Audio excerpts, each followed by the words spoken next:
반갑습니다.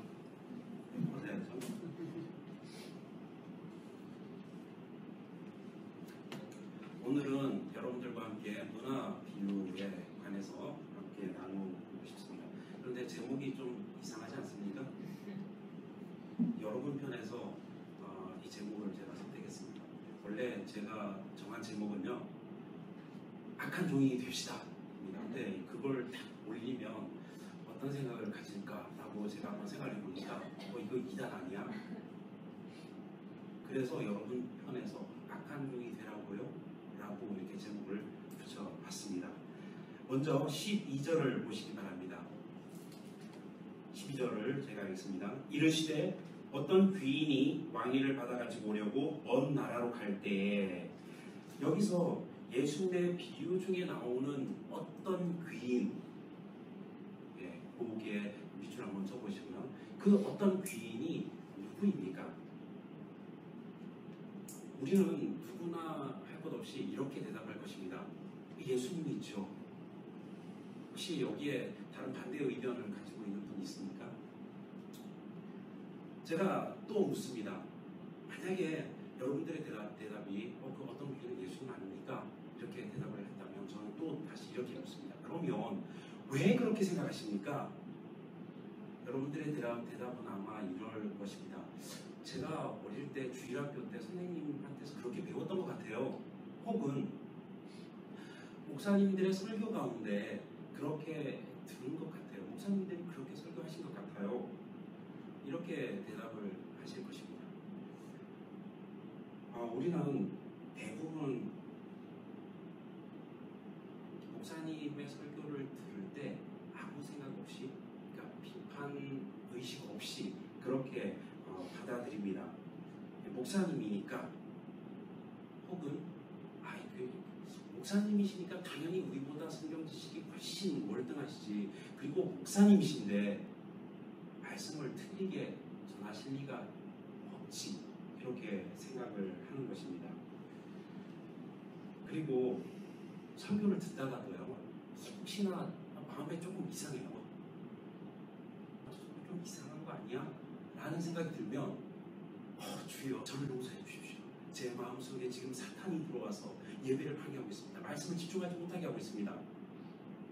제 마음속에 있는 의심마귀, 이 불평마귀를 당장 쫓아주시옵소서. 그렇게 기도하지는 않았나요? 저는 그런 적이 있습니다. 저는 오늘 제 설교를 들으시는 여러분들이 제발 의심하면서 또 비판의식을 가지시고 과연 그러한가? 라고 따지시면서 들으시기를 부탁드립니다. 저는 오늘 이 문화 비유를 이해하는 데 있어서 11절을 우리가 잘 이해하는 것이 정말 중요하다고 생각합니다. 주목해서 보셨으면 좋겠습니다. 11절을 제가 읽습니다. 그들의 밑줄을 한번 좀 그어보시기 바랍니다. 그리고 이 말씀을 듣고 있을 때에 이 말씀에도 밑줄을 한번 그어보시기 바랍니다.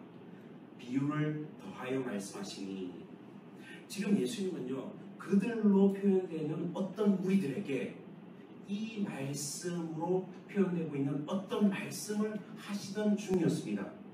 그런데 말씀을 하시던 중에 비유를 더하여, 이 더한다는 말은 더 붙여서 첨가해서 그렇게 말씀을 하시는데, 이 비유가 바로 오늘 우리가 나누고 싶은 문화 비유인 것입니다. 그렇다면 여기에서 언급된 그들은 누구이며 또 이 말씀은 도대체 어떤 말씀이라는 것입니까? 그리고 이 말씀 중에 문화 비유는 왜 그렇게 예수님께서 하시는 것입니까? 질문에 대한 답을 찾아보겠습니다. 우리는 보통 누군가에게 어떤 이야기를, 어떤 말을 하는데 그 상대방이 내 말을 잘 이해를 못한다. 그러면 어떻게 합니까? 중간에 더 쉬운 예를 들어서 그렇게 설명을 하지 않습니까? 마찬가지입니다. 예수님이 그들로 표현되는 어떤 무리들에게 무언가의 어떤 말씀을 하시는데 그 말씀을 잘 못 알아듣는 거예요. 그러니까 중간에 그 말씀을 좀 더 잘 알아듣게 하기 위해서 좀 더 쉬운 그런 예화를 지금 사용하셨습니다. 생각하시는데 그 예화로 생각하시는 것이 바로 문화 비유인 것입니다. 그렇다면 예수님이 무언가를 말씀하셨는데 듣는 무리들이 이해하지 못한 그 말씀, 이 말씀은 도대체 어떤 말씀이며 들어도 이해하지 못했던 그들은 도대체 누구였습니까? 문화 비유는요, 예수님의 이 말씀, 예수님이 하셨던 그 말씀과 관계가 있고요. 그 말씀을 들었던 사람들이 이해하지 못했던 그들과 관계가 있습니다.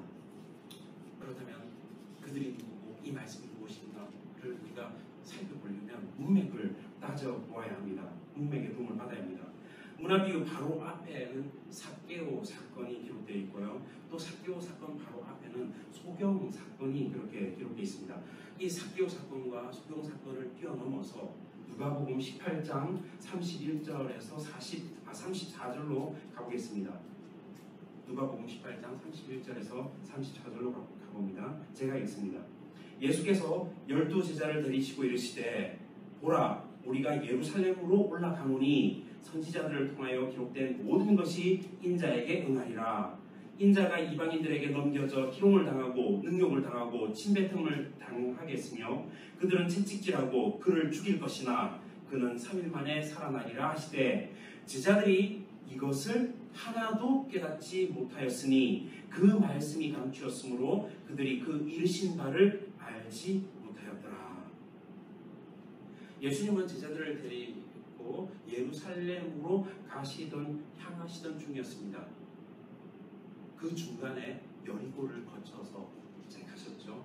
여리고 근처에서 소경을 눈뜨게 하는 그 사건은 있었고요. 여리고에서는 삭개오의 그 어떤 사건들이 있었죠. 그리고 나서 바로 문화 비유가 나오고 있습니다. 예수님께서 제자들 되시고 예루살렘으로 올라가시는 그 이유가 무엇입니까? 그 올라가시는 목적이 무엇입니까? 희롱과 능욕과 침뱉음과 채찍질과 죽임당함, 이것이 예루살렘으로 올라가시는 목적이었습니다. 하지만 제자들은요, 이 말씀을 하셨음에도 불구하고 전혀 하나도 깨닫지 못했습니다. 제자들은 동상이몽을 꿈꿨기 때문입니다. 제자들은 예수님의 예루살렘 입성으로 말미암아 그들을 그동안 짓밟아왔던, 괴롭혔던 그 로마 제국이 이제 곧 멸망할 것이고, 그렇다면 우리는, 이스라엘은 그들로부터 해방이 되어서 그들이 꿈꾸었던 하나님의 나라가 곧 임할 것이다 라고 그렇게 철석같이 믿고 있었던 것입니다. 이러한 배경을 머릿속에 두시고 11절을 다시 보시기 바랍니다. 예수님이 어떤 무리들에게 무언가를 말씀하셨는데 이것을 이해하지 못했기 때문에 그래서 비유를 지금 말씀하고 계시는 것입니다. 그들이 이 말씀을 듣고 있을 때에 여기서 그들은 누구입니까? 제자들입니다. 이 말씀은 어떤 말씀입니까? 예수님이 예루살렘으로 올라가시면서 하셨던 그 말씀, 죽으심에 관련된 그 말씀입니다. 이 말씀을 듣고 있을 때 비유를 더하여 말씀하시니 이 비유는 문화 비유입니다. 그 이유는 자기가 예루살렘에 가까이 오셨고 그들은 하나님의 나라가 당장에 나타날 줄로 생각함이더라. 이 비유를 말씀하신 이유가 무엇 때문이라고요? 예수님께서 예루살렘에 가까이 오셨고 예루살렘 입성을 이제 두고 계시는데 그것을 해석하는 그 해석이 다르다는 겁니다. 그것이 바로 문화 비유를 들려주시는 이유라는 거예요. 12절을 보시기 바랍니다. 이르시되 어떤 귀인이 왕위를 받아가지고 오려고 먼 나라로 갈 때에, 제가 설교를 시작하면서 여러분에게 던진 질문이 있습니다. 12절에 나오는 어떤 귀인, 왕위를 받아가지고 오려고 먼 나라로 떠났던 이 어떤 귀인이 누구입니까? 라고 제가 질문을 던졌습니다. 예수님입니까? 일단 14절을 보시기 바랍니다. 제가 읽습니다. 그런데 그 백성이 그를 미워하여 사자를 뒤로 보내어 이르되 우리는 이 사람이 우리의 왕됨을 원하지 아니하나이다 했더라. 어떤 귀인이요, 왕이 되기 위해서 로마 황제로부터 왕위 제가를 받기 위해서 떠났습니다. 그런데 문제는요, 그의 백성들이 이 사람이 이 어떤 귀인이 자기들의 왕이 되는 것을 싫어했고요. 그 사람을 싫어할 정도가 아니라 미워했다라고 이렇게 표현했습니다. 그렇기 때문에 그 사람이 왕됨을 싫어했습니다. 원하지 않았습니다. 그래서 로마 황제에게 몰래 사절단을 파견합니다. 절대로 저 사람을 우리의 왕으로 세워서는 안 됩니다. 절대로 왕위를 제가 하지 말아 주십시오 하고 탄원한 것입니다. 지금으로 치면요, 쿠데타를 일으키는 것입니다. 쿠데타는요, 목숨 걸고 하는 것입니다. 성공하면 다행이지만 실패하면 어떻게 됩니까? 모두 처참하게 죽임을 당하게 됩니다. 목숨 걸고 원래 사절단을 파견해서 그의 왕됨을 저지하고자 하였지만 안타깝게도 그 결과가 어떻게 되었습니까? 그들의 반란은요, 그들의 쿠데타는 성공하지 못했습니다. 그 결과는 참겠습니다. 27절을 보시기 바랍니다.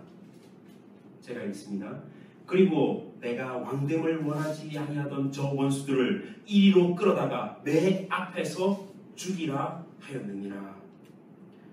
예수님은 문화 비유에서요, 당시의 사람이라면 누구나도 알 수 있는 그러한 뻔한 이야기를 비유의 소재로 삼고 있습니다. 어려운 비유가 아니었어요. 실제로 헤롯의 아들 아켈라오 때에 이러한 일이 발생했습니다. 아켈라오는요, 잔인하기로 소문이 난 자였습니다. 그런 이유 때문에 아켈라오는 유대와 사마리아에서 지지를 전혀 받지 못하고 있었습니다. 그래서 이 사람들이요, 이 백성들이 50명으로 구성된 사절단을 그의 왕됨을 반대하기 위해서 로마로 보냈습니다. 50명의 사절단이 로마로 갔어요. 이것은 역사적인 사실입니다. 예수님은 실제로 일어난 사건을 비유의 소재로 삼고 계신 것입니다. 비유를 듣는 사람들은요, 누구나 이 비유에 나오는 어떤 사람, 어떤 귀인이 바로 아켈라오를 가리킨다라고 추측하였을 것입니다. 왜냐하면 그 어떤 귀인은요, 백성들이 목숨 걸고 사절단을 보내어서 왕됨을 반대했을 정도로 이 백성들에게 신임을 받지 못했던 왕이었기 때문입니다. 누가 그랬죠? 이 아켈레오가 바로 그러한 왕이었습니다. 게다가 비유에 나오는 어떤 귀인은요, 왕이 되어서 돌아와서는 어떻게 합니까? 사절단을 보내서 쿠데타를 일으켰던 그 백성들, 이 반대파 백성들을 자신이 보는 앞에서 무자비하게 피해 숙청을 다녀가였는데, 누가 그랬죠? 아켈라오가 그런 무자비한 잔혹성을 보였던 그 왕이었습니다. 이 아켈라오가 딱 떨어지는 그러한 사람입니다. 질문 드리겠습니다. 문화비유에 등장하는 그 자기 백성의 힘을 받지 못하고 잔인하고 폭력적인 왕이 되어서 돌아온 그 어떤 귀인, 그 어떤 귀인이 여전히 여러분들은 예수님이라고 생각하십니까? 좀 더 살펴보겠습니다. 12절과 13절을 보시기 바랍니다. 제가 하겠습니다. 이르시되 어떤 귀인이 왕위를 받아가시고 오려고 먼 나라로 갈 때에 그 종 열을 불러 은화 10문화를 주며 이르되 내가 돌아올 때까지 장사하라 하니라. 어떤 귀인이 왕위를 받아오기 위해서 떠나면서 그 종들에게, 종 10명에게 은화 1문화씩을 주면서 내가 돌아올 때까지 장사하라 라고 이렇게 명령하고 떠납니다. 여기서 은화 1문화는요 100데나리온, 데나리온은 하루 1당이거든요. 그러니까 하루 1당을 10만 원이라고 치면은 한 문화는 100데나리온, 그러니까 100일치니까 1000만 원 정도 됩니다. 15만 원을 잡으면 1500만 원 정도가 되겠죠. 15절로 넘어가겠습니다. 귀인이 왕위를 받아가지고 돌아와서 은화를 준 종들이 각각 어떻게 장사하였는지를 알고자 하여 그들을 부르니, 여기서 준비줄 한번 좀 꺼보시기 바랍니다. 각각 어떻게 장사하였는지를 알고자 하여. 우리 개혁 성경에는요, 각각 어떻게 장사했는지를 알고자 해요 라고 이렇게 번역이 되어 있지만 원문 번역하고는 조금 다르게 그렇게 번역이 되어 있습니다. 원문에 충실하게 그 번역을 하면요, 어떻게, 영어로 말하면 how잖아요, 그죠?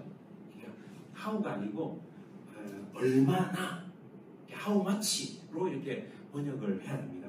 새 번역은 이렇게 번역을 하였습니다. 각각 얼마나 벌었는지를 알아보고자 하였다. 또 공동번역은요, 그동안에 돈을 얼마씩이나 벌었는지를 따져보았다. 이렇게 번역이 되었습니다.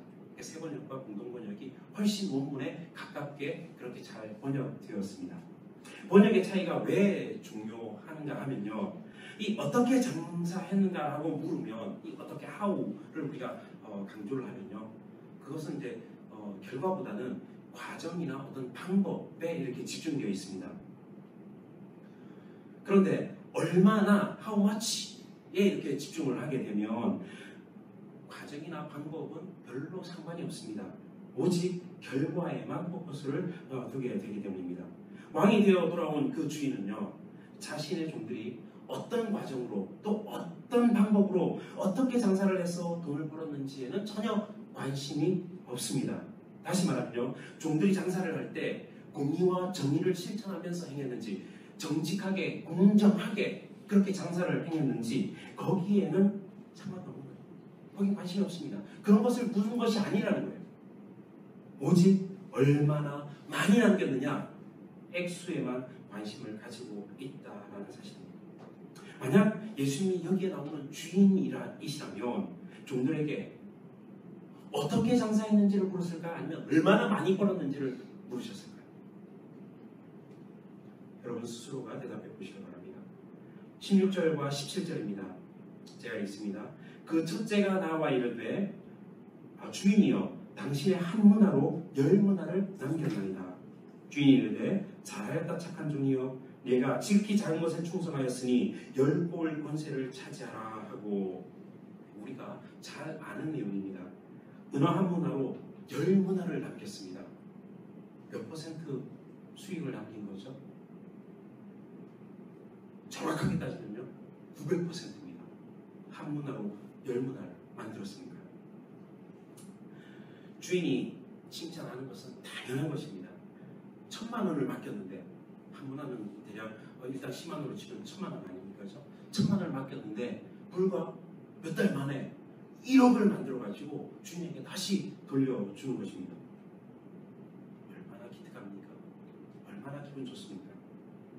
여러분은요, 첫 번째 종과 여러분 자신을 비교해 볼 때 그 첫 번째 종이 부럽지 않습니까? 또 나 자신을 바라보면서 나는 뭔가? 라고 하면서 좀 부끄럽지 않습니까? 저는 그랬었어요. 달란트 비유나 문화 비유 설교를 들을 때 5달란트, 2달란트, 10문화, 5문화, 나는 뭔가? 그러면서 부럽기도 하고 부끄럽기도 하고 그랬었습니다. 그런데요, 이 구절을 관점을 조금 바꿔서 달리해서 그렇게 보시면요, 소름이 돋는 구절입니다. 이게 도대체 말이나 되는 소리입니까? 어떻게 장사를 했으면, 얼마나 장사 수완이 좋았으면 1000만 원을 가지고요, 불과 몇 달 만에, 얼마 안 되는 시간 안에 1억을 만들어 1억으로 그렇게 부풀릴 수 있다는 것입니다. 당시는요, 로마 제국의 식민지를 살던 시대였어요. 소작농들이 대부분인 시대였습니다. 단기간에 어떻게 그렇게 돈을 많이 모을 수 있을까요? 방법은 하나, 뭐 다른 방법이 있을 수도 있겠지만 사기치는 거예요. 사기치는 거예요. 소작농들에게요, 일을 1000원어치를 시키고 임금은 100원을 주는 거예요. 그러면 얼마의 수익이 남습니까? 900원. 그게 남는 거예요. 장사를 했다고 치면요, 원가 아무리 탈탈 털어서 해도 100원도 안 돼요. 그런데 그것을 1000원을 받고 파는 겁니다. 그러면 900원이 남지 않습니까? 정직하게 일하고 일할 만큼 받으면요, 그것은 건강한 자본주의입니다. 그런데 우리 사회는 정직하게 일을 해도요, 정말 열심히 일을 해도 일할 만큼 그렇게 받지 못합니다. 정직하게 장사를 하면요, 잘 돼야 되죠. 그런데 정직하게 장사를 하면 오히려 망하는 사회가 되었습니다. 뇌물을 주고 부정과 불법을 저지르고 사기를 쳐서 남의 등골 다 빼먹고, 아니 그렇게 해야 부자가 되는 그러한 사회가 되었습니다. 이것을 혹자는요 뒤틀린 자본주의라고 그렇게 부릅니다. 어떤 사람들은 잠주력하면서 미친 듯이 땀을 흘리면서 하루 종일 그렇게 일을 해도요 한 달에 겨우 500만 원 벌까 말까 합니다. 그런데 어떤 사람들은요 땀 한 방울 안 흘려요. 아무 일도 하지 않습니다. 그런데요 한 달에 몇 천만 원씩 그냥 버는 거예요. 뭐가 그렇게 벌어다 줍니까? 여러 가지가 있을 수 있겠지만 아파트 1년 뒤, 2년 뒤 적게는요 몇억, 많게는요 몇십억 그렇게 뜁니다. 그것을요 달로 계산해서 이렇게 나누면 한 달에 몇천씩 가만히 있는데 땀 한 방울 안 흘리고 아무 일도 안 해도요 몇천씩이 그냥 통장에 들어옵니다. 그래서 사람들은 영혼까지 끌어모아서 연끌 해가지고 아파트를 그렇게 사려고 난리법석 치지 않습니까? 자본주의 사회에서는요 우리는 누군가에게 손해를 끼치지 않고서는 그렇게 많은 돈을 단기간에 그렇게 벌 수 없는 것입니다. 가난한 입주자들 또 임차인들 그런 사람들 주머니를 털어서 건물주들의 주머니를 채우는 것 아닙니까? 왕이 된 주인은요 백성들의 피를 빨아서 자신의 주머니를 가득 채워준 그 첫 번째 종에게 잘하였다 착한 종이요 잘하였다 착한 종아 그렇게 칭찬합니다. 주인에게는요 어떻게 벌었느냐는 전혀 중요치 않았습니다. 그저 많이만 벌었으면 그것이 잘한 일이고 착한 일이었던 것입니다. 주인은 10문화를 남긴 그 유능하고 착한 첫 번째 종에게 10고을을 다스리는 권세를 줍니다. 여기에서 고을은요 우리가 생각하는 조그만 고을이 아닙니다. 영어로 번역을 하면 시티, 도시예요. 10개의 도시를 다스릴 수 있는 그러한 권세를 줍니다. 첫 번째 종은요 10개의 도시들에서 또다시 사기를 치고 불법을 저지르고 갑질을 일삼으면서 백성들의 피 같은 돈을 더 많이 가해할 것입니다. 그렇게 되면 이 주인, 왕이 되도록 이 주인의 재산은 더 많이 늘어나지 않겠습니까? 주인의 특징을 좀 더 살펴보겠습니다.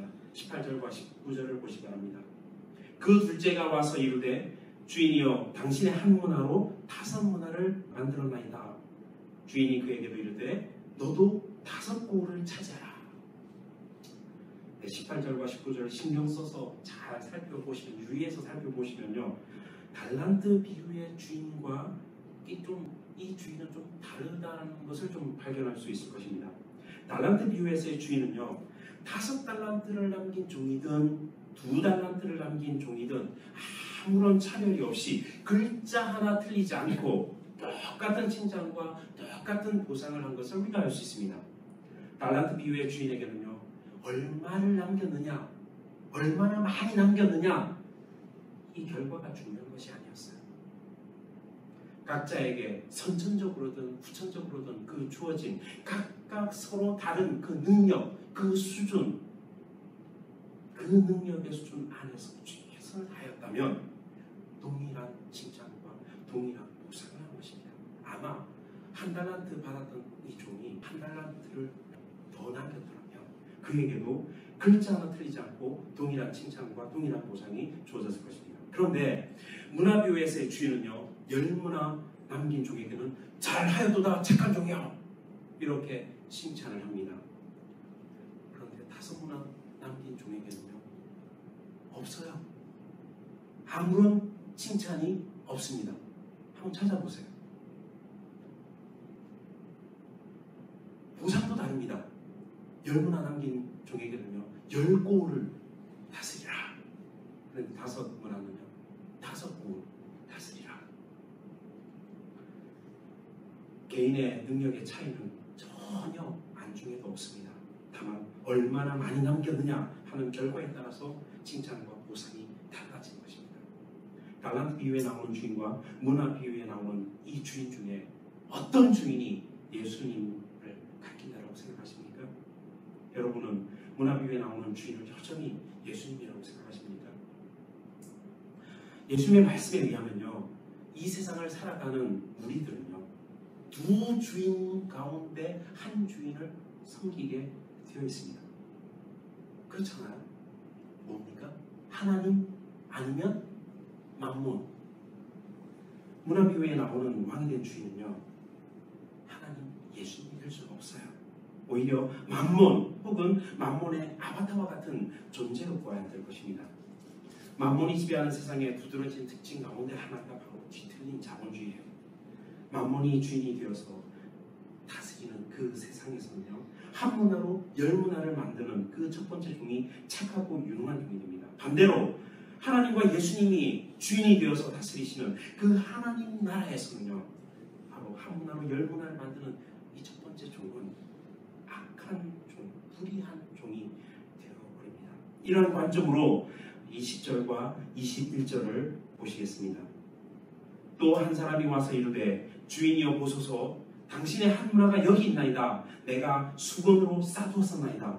이는 당신이 엄한 사람인 것을 내가 무서워함이라. 당신은 두지 않은 것을 취하고 심지 않은 것을 거두나이다.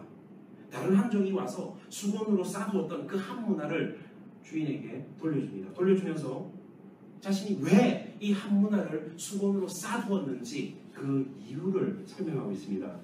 이는 무엇입니까? 그 이유는, 그러니까 수건으로 내가 한 문화를 꽁꽁 싸둔 이유는 당신이 엄한 사람인 것을 내가 무서워함이라.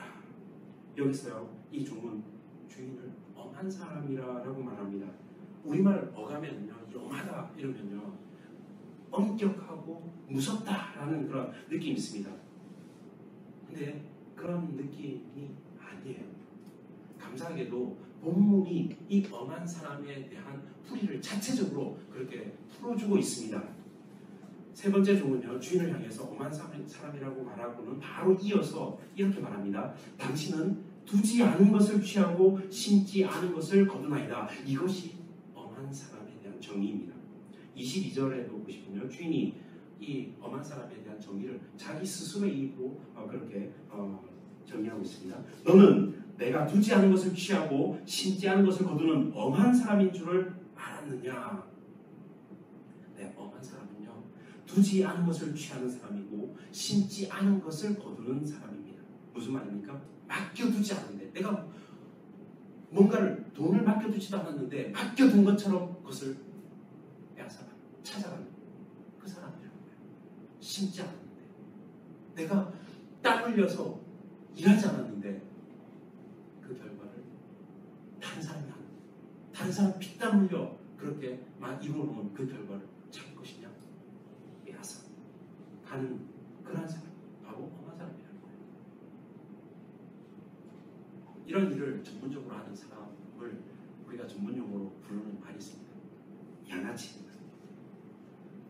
세 번째 종은요, 자기 주인을 향해서 엄한 사람이다, 바꿔 말하면요, 양아치다, 그렇게 말하고 있는 것입니다. 이쯤에서 상상력을 발휘해서요, 우리가 이 세 번째 종이라고 한번 상상을 한번 해보시기 바랍니다. 주인은요, 내가 모시고 있는 이 주인은 곧 왕이 되어서 돌아올 것입니다. 그가 왕위를 받으러 떠나기 전에 이 한 문화로 장사를 하라고 명령을 하고 떠났습니다. 그런데 이 주인은 양아치예요. 내가 볼 때 양아치예요. 주인의 명령에 순종해서 장사를 하여서 이윤을 남기면 이 양아치 주인을 이롭게 하는 것이 됩니다.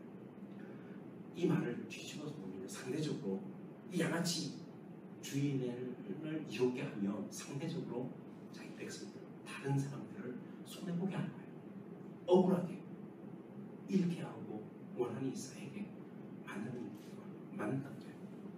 그는 곧 왕이 되어서 돌아올 것입니다. 여러분이 이 세 번째 종이라면, 주인이 양아치인 줄 알고 있는 이 세 번째 종이라면, 여러분들은 주인의 명령에 저항하시겠습니까? 아니면 양아치 주인의 명령에 열심히 순종해서 같이 양아치가 되시겠습니까? 첫 번째 종과 두 번째 종은요, 자신이 하는 일에 아무런 문제의식도 느끼지 못했을 것입니다. 내 이익이 중요했지, 나의 이익으로 인해서 손해보고 고통받는 사람들의 사정이나 원한, 그런 것들은 내가 알 바가 아니라고 그렇게 생각을 했을 것입니다.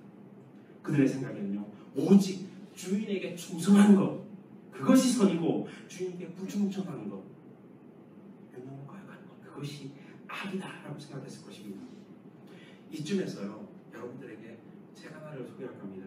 한나 아렌트가 쓴 예루살렘의 아이히만이라는 책입니다. 유튜브에서 설민석, 아이히만 이렇게 치시면요, 아주 잘 설명하고 있습니다. 여러분들 꼭 한번 보시기를 강추합니다. 유튜브를 보거나 또 책을 읽으신 분들이었다면 잘 아시겠지만 이 한나 아렌트가요, 그녀의 책에서 썼던 그 특별한 말이 있습니다. 악의 평범성이라는 말을 사용했습니다. 이 말이 어떤 의미를 가지고 있는지를 알려면요, 우리는 그 책에, 그녀의 책에 등장하는 실존 인물인 아돌프 아이히만을 언급하지 않을 수가 없습니다. 이 아돌프 아이히만은요, 지극히 평범한 가정적인 자상한 그런 아빠였고 남편이었습니다. 그리고 또 주어진 일은 최선을 다해서 성실하게 감당한 충성스러운, 성실한 그런 공무원이었습니다. 그는 한 번도 사람을 해친 적이 없습니다.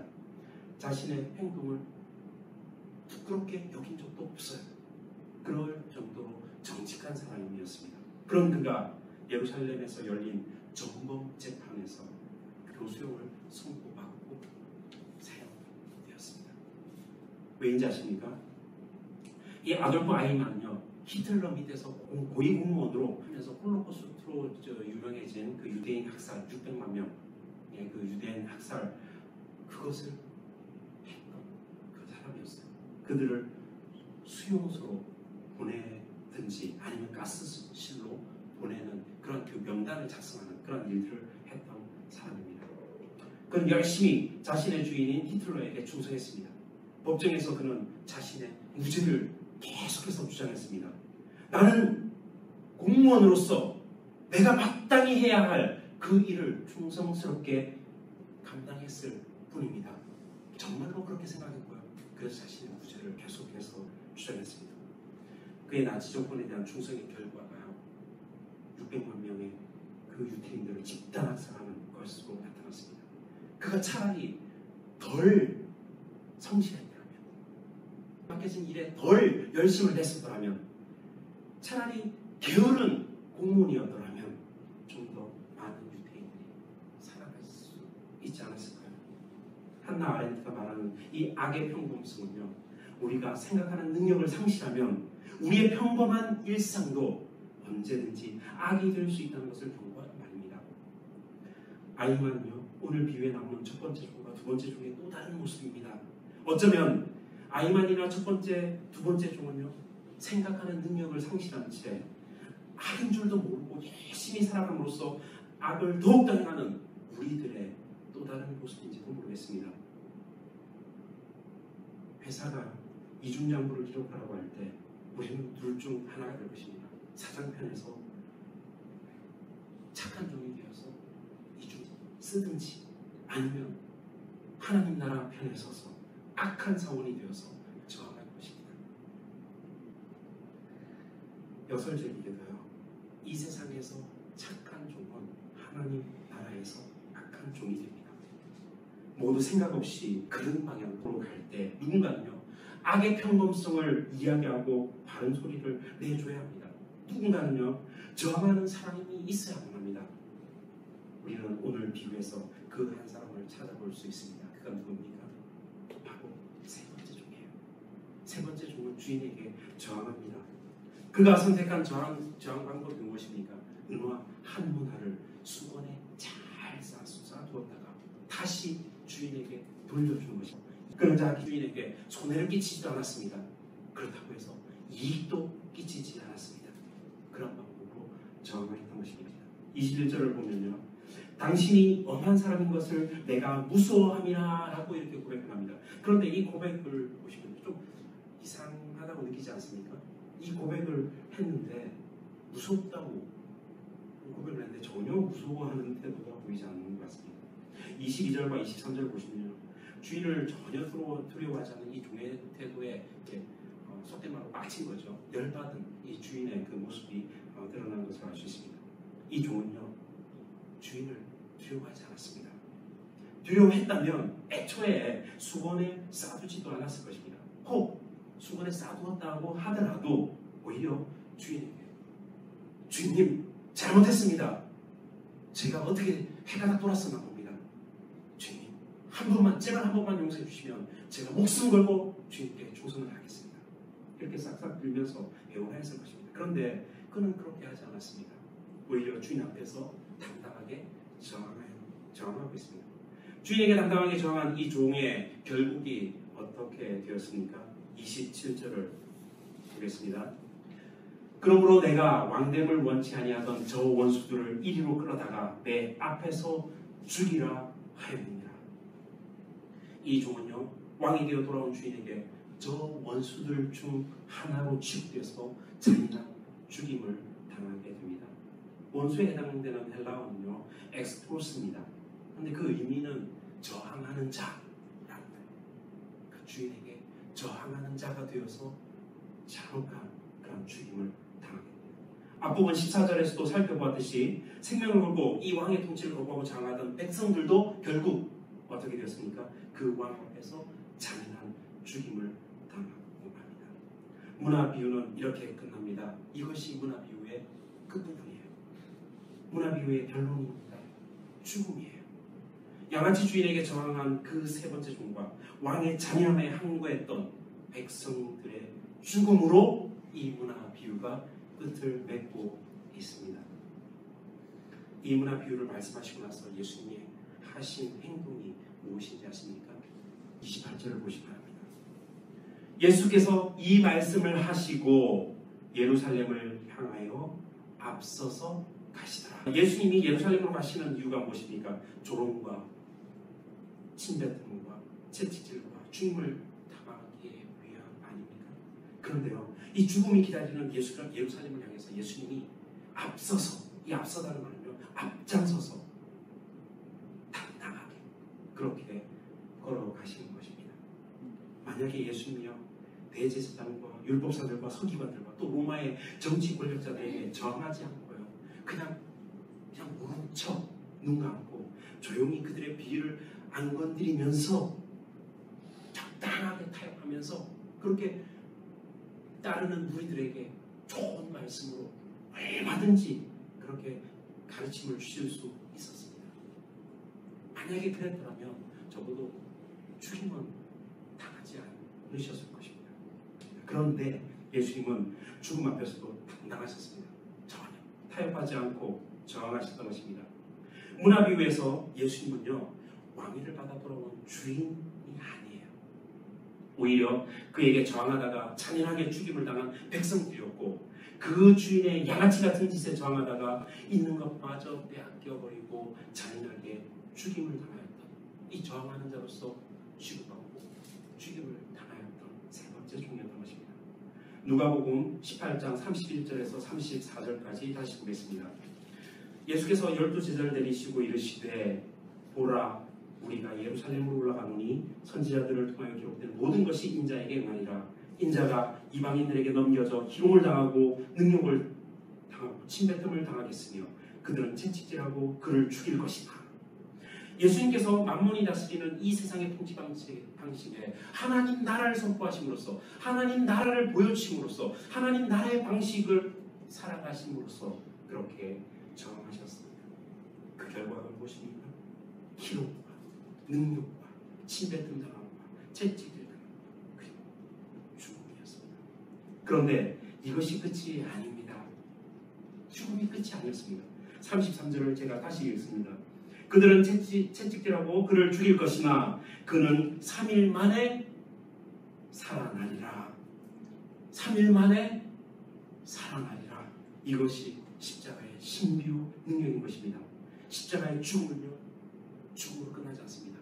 부활로 결론납니다. 예수님이 죽음이 기다리고 있는 그 예루살렘을 향하여서 당당하게 앞장서서 걸어가시는 이유가 무엇입니까? 예수님이 희롱과 능욕과 침뱉음 당함과 채찍질 그 죽임의 그 위협 앞에서도 만물의 지배하에 있는 그 세상의 방식에 굴하지 아니하고 당당하게 하나님 나라 방식대로 선포하시고 보여주시고 살아가실 수 있었던, 정하실 수 있었던 그 이유가 무엇입니까? 바로 십자가의 죽음을 통한 부활, 능력, 그것 때문이었습니다. 초대교회 성도들이 죽음과 고문 또 박해 현장에서도 굴복하지 아니하고 당당하게 저항할 수 있었던 그 비결이 무엇이었습니까? 바로 십자가의 죽음을 통한 부활의 능력이었습니다. 예수님을 진짜로 믿는 자들에게는요, 부활의 능력이 있어요. 예수님을 진짜로 믿으면 우리 안에 부활의 능력을 소유하게 됩니다. 부활의 능력이 있는 자는요, 세상에 격하고 그것이 소용이 없습니다. 조롱당하고 실패당하고 죽임당하고 그런 것에 굴복하지 않아요. 오히려 그 길을 향해서 당당하게 걸어가게 만듭니다. 왜냐하면요, 부활의 능력이 결국은 승리를 하게 만들기 때문입니다. 여러분들은 예수님을 진짜 믿고 있습니까? 네라고 대답하신다면요, 제가 이어서 질문 하나를 더 드리겠습니다. 대답해 보시기 바랍니다. 여러분들이 예수님을 진짜 믿고 있다면 여러분들의 삶에서 그 부활의 능력이 여러분들을 조롱의 자리로, 실패의 자리로, 죽음의 자리로 기꺼이 선택하며 걸어갈 수 있도록 그렇게 살아가게 만들고 있습니까? 여러분들은 타협하지 않고 굴하지 않고 그럼에도 불구하고 그 길을 걸어가고 있습니다. 남들 다 하는 그 흔한 부정, 불법, 그것을요 손가락질 받아가면서도 거부할 수 있는 능력, 한 번만 눈찔끔 감으면요 평생이 보장되는 그 유혹 앞에서도 그것을 거부할 수 있는 능력, 조금만 다른 사람 손해보게 하면요 내가 그 자리에 설 수 있는데 기꺼이 그 길을 포기할 수 있는 능력, 이 세상의 방식에 하나님의 나라의 방식으로 저항할 수 있는 그 능력, 이 모든 것을 가능케 하는 십자가의 그 부활의 능력이 여러분의 삶의 곳곳에서 여러분의 능력이 되기를 주님의 이름으로 축원합니다. 사랑과 은혜가 풍성하신 아버지 하나님, 오늘은 문화비유의 말씀을 함께 나누었습니다. 지금까지 저희의 삶이 이 세상에서 아무 생각 없이 아무 감각 없이 불의에 순응하며 그저 성실하게 열심히 충성스럽게 살아가던 첫 번째, 두 번째 종의 삶이었다면 이제부터는 저희가 예수님을 믿는 자로서 예수님의 길을 따라 세상 방식에 저항하며 하나님 나라 방식을 선택하며 살아갈 수 있도록 저희 안에서 온전히 다스려 주시옵소서. 만몬이 주인이 되어버린 뒤틀린 그 자본주의 시스템 안에서 아무 생각 없이 순응함으로 악의 평범성을 나도 모르게 실현하고 있었다면 이제부터는 저희에게 생각하는 능력을 주시고 십자가의 부활의 능력을 덧입혀 주셔서 사망에 쏘는 것, 그 사망의 권세 앞에서도 당당히 저항하며 하나님 나라의 방식을 따라가여 주시옵소서. 예루살렘을 향한 그 십자가 죽음의 길이 부활의 승리의 길임을 깨닫고 당당하게 앞장서서 걸어가신 예수님의 길을 저희들도 뒤따르게 하여 주시옵소서. 예수님 이름으로 기도합니다. 아멘.